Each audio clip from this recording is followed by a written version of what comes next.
Good afternoon. Good afternoon. It's Tuesday, July 8th. Tuesday. Skipped yesterday. D&D with buddies. It never looks like D&D with buddies happened anymore because it's never just like piles of D&D stuff on the table. It's always work. It's always. But yeah, we did that. Now today, more work. And we're gonna do movie day today. Gonna get that in, and it's my day to choose. But I was like, okay, I want to choose one that's like just a single one that's between some, so that I can pull it forward and just have more big blocks of movies pulled forward. And as choosing one that I think Beth will also like. It's fun because it's Walt Disney, animation. What are we watching? Atlantis. Ooh, I like Atlantis. Yeah. Atlantis, The Lost Empire. It's been a long time since I've seen it. But it is fun. And I know like back in like the early days of playing, not even D&D, but David's game at the time. Which was because we weren't allowed to play D&D because it was evil, so we just made up our own role-playing game. But I know that it was definitely source of character inspiration. So, yeah, we're making pork chops for dinner. So that'll be fun. But I thought maybe we'd have just try a thing because we picked up a thing when we got groceries last. Yeah. And it is Selena Gomez Oreos, which sounds stupid. Mm-hmm. But I saw someone else review them and what they really are, and you have to look real close.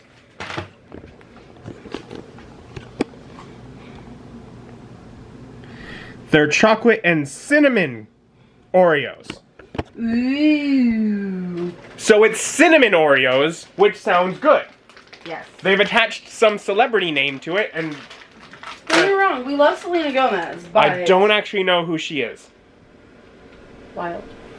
It smells kind of like Teddy Grahams? No. No.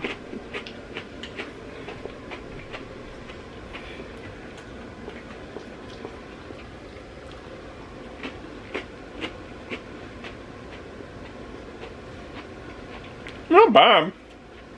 You got your like cinnamony, but vanilla icing. And on the opposite side is just a full cinnamon.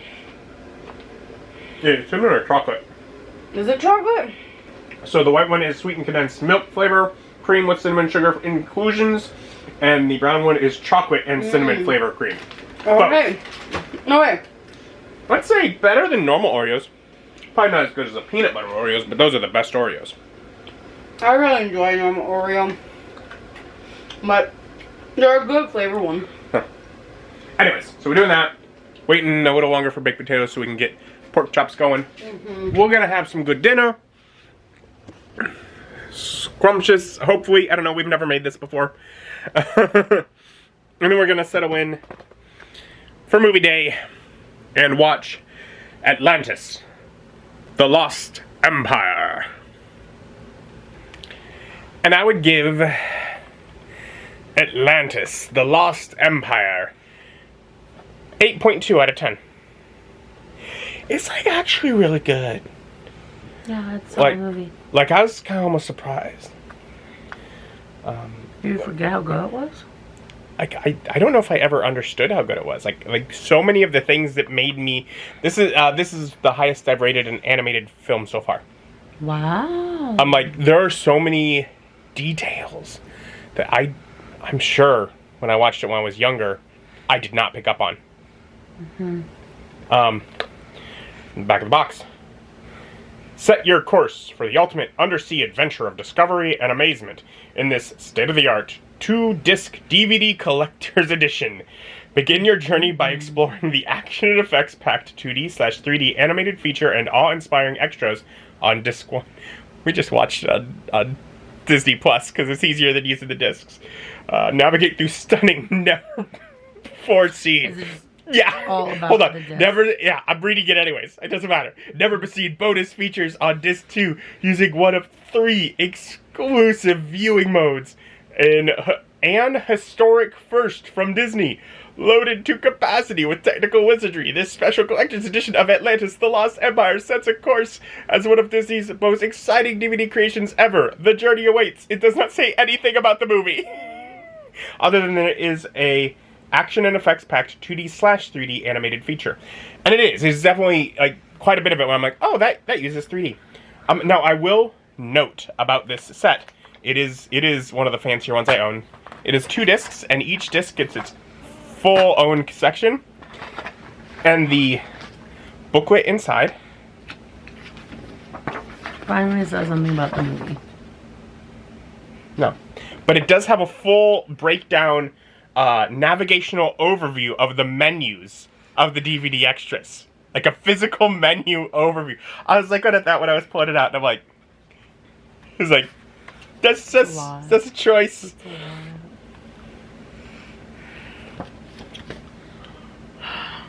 But no, nothing about the movie. Anyways, so I guess we have to tell them about the movie. The movie is about Milo Thatch, linguist, and boiler room operator. Map something too. Yeah, who really likes his grandfather, who was an explorer, and told him, "Hey, Atlantis is real," and he's wanting to follow in his dead grandfather's footsteps. Dead grandfather who raised him when his parents died when he was young.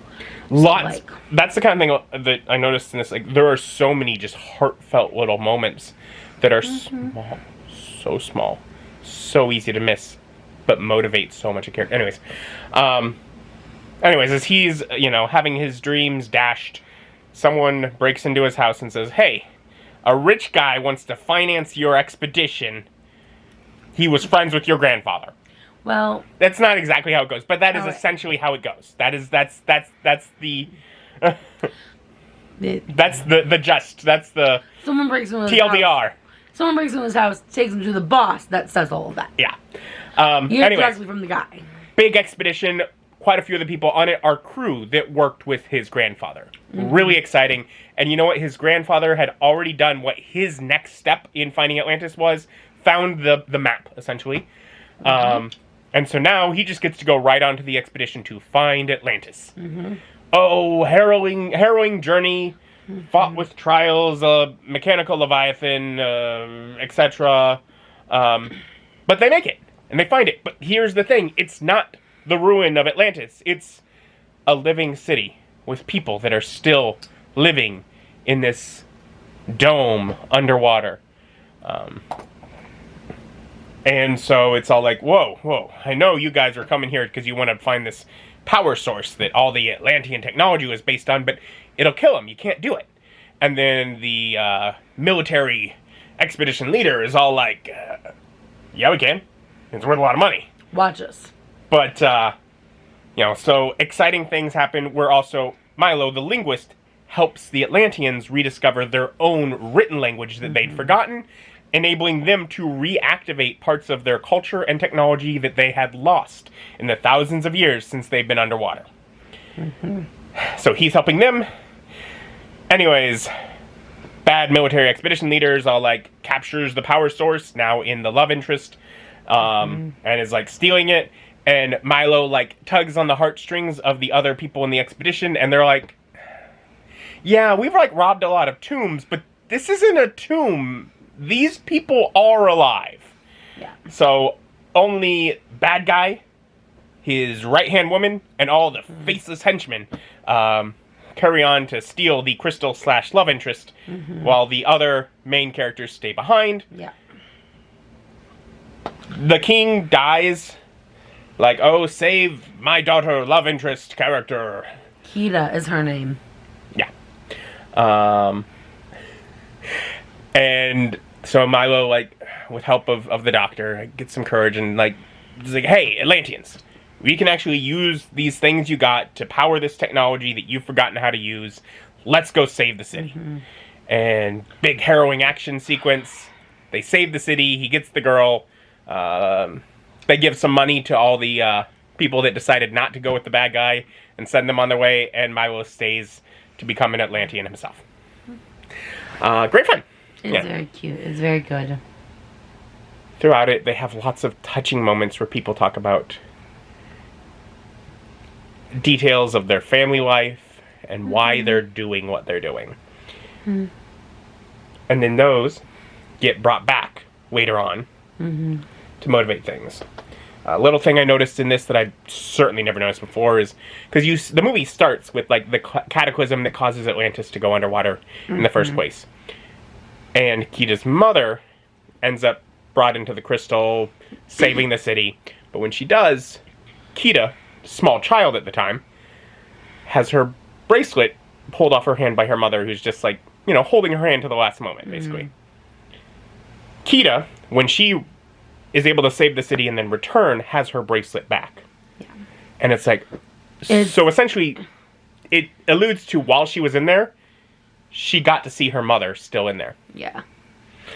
And that's a lot. I am surprised that you never noticed that before, because that is definitely something that I have noticed.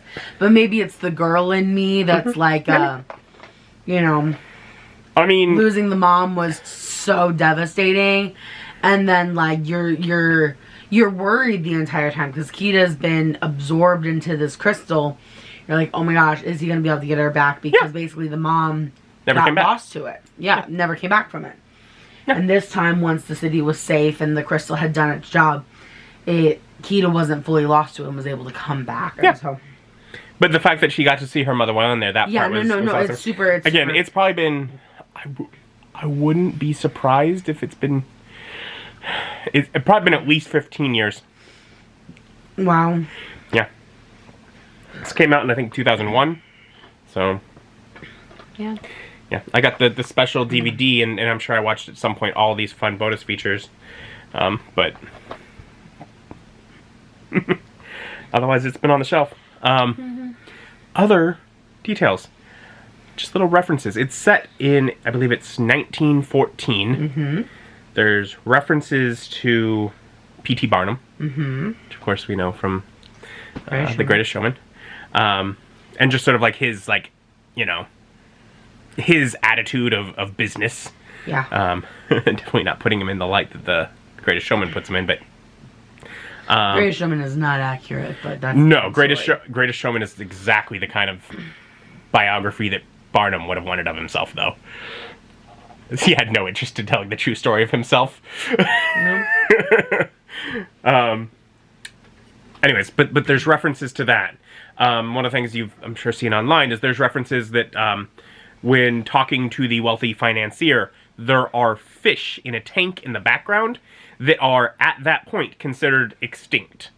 And that are found to not be extinct some 10-ish years later.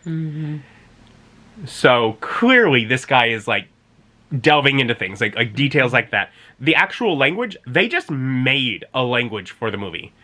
It is a full, speakable, writable language that they developed for the story. Yeah. There's a reference in there that, again, was one of those things that, like, when I watched while younger, whoop, right over the head. To, I forget what the word was. Kaiser. Yeah. Emperor. German. It's 1914. It's talking about World War I. Yeah. Basically, our mercenary military leader is going off with this power source.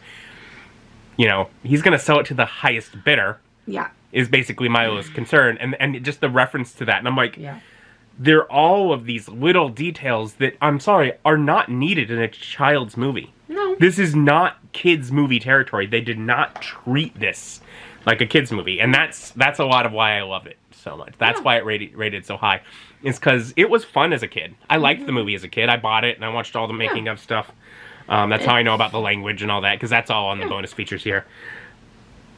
But the care that they put into it, like, no, it's really good.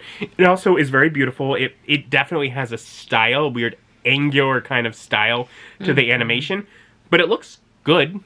Yeah, it's solid. It's well done. Yeah. And it works really well because it hides a lot of the integration with the 3D better than, say, Beauty and the Beast or Aladdin did, where there's those, a lot less, I believe, 3D scenes in there. The only real way that I know there are 3D scenes in here is they do rotation. And I'm like, every time I'm like, that's 3D, right? But I'm not positive. Maybe some of them weren't. Maybe there's more 3D integration than just that. Rotation's hard to do animated, especially on a massive scene kind of thing. So those are probably things that are done with the 3D. But it blends very well enough that I'm questioning it. Unlike, like in Aladdin when he goes through the magma, when he's escaping the lava on carpet, it's very clearly 3D. Like Beauty and the Beast, when they're in the ballroom and you just circle around it, and it is very much 3D. The 3D gets lost in here, and it's a good integration of technology, so I quite enjoy that too. I just like the weird tech. You see that submarine? Just the weird tech, both on the people's tech, as well as on like the Atlantean tech. It's all fun and great world building, and I'm sorry, I like fun world building. No, you're good. It's good. It's a good movie. I just really enjoyed it. But yeah, you like it too, though, right? Yeah, it's a good movie. I've said it a couple of times. Okay, good. Now. I just heard you this time. She likes it too. It's good. I'm gonna call it a night, though. Thank you for joining us. Join us as our journey continues. Bye.